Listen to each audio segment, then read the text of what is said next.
Plastic ஒழிப்பு குறித்து தேனியில் rotary club of Theni stars சார்பில் விழிப்புணர்வு பேரணி நடைபெற்றது. தேனியில் செயல்பட்டு வரும் rotary club of Theni stars சார்பில் கிளப் தலைவி டாக்டர் லட்சுமி பிரியா தலைமையில் பிளாஸ்டிக் பொருட்கள் ஒழிப்பு குறித்து விழிப்புணர்வு பேரணி நடைபெற்றது.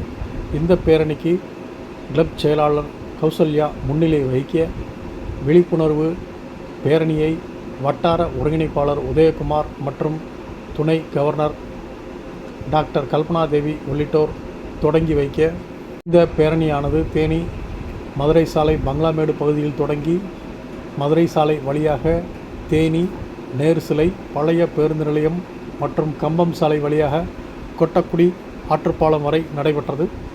இந்த பேரணியில் 150க்கும் மேற்பட்ட பள்ளி மாணவ மாணவியர்கள் பிளாஸ்டிக் பொருள் பயன்படுத்தக்கூடாது என்பதை வலியுறுத்தும் வகையில் உடையில் பிளாஸ்டிக் பொருட்கள் வைத்தும் விழிப்புணர்வு வாசகங்களை அடங்கிய பதாகைகளை கையில் ஏந்தியவாறும் பிளாஸ்டிக் பொருட்களுக்கு பதிலாக மாற்றுப் பொருளாக மஞ்சள் பை உபயோகப்படுத்த வேண்டும் என்பதை வலியுறுத்தும் விதமாக அனைவரது கைகளில் மஞ்சள் பை ஏந்தியும் விழிப்புணர்வு வாசகங்களை கோஷங்களாக எழுப்பி பொதுமக்கள் மத்தியில் பிளாஸ்டிக் பொருள் உபயோகிப்பதை தடுப்பது குறித்த விழிப்புணர்வை ஏற்படுத்தினர்.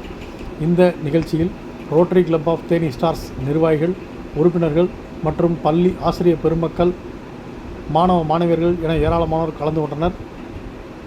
நிகழ்ச்சி ஏற்பாடுகள் அனைத்தும் கிளப் பொருளாளர் புவனேஸ்வரி உள்ளிட்டோர் ஏற்பாடுகளை சிறப்பாக செய்திருந்தனர்.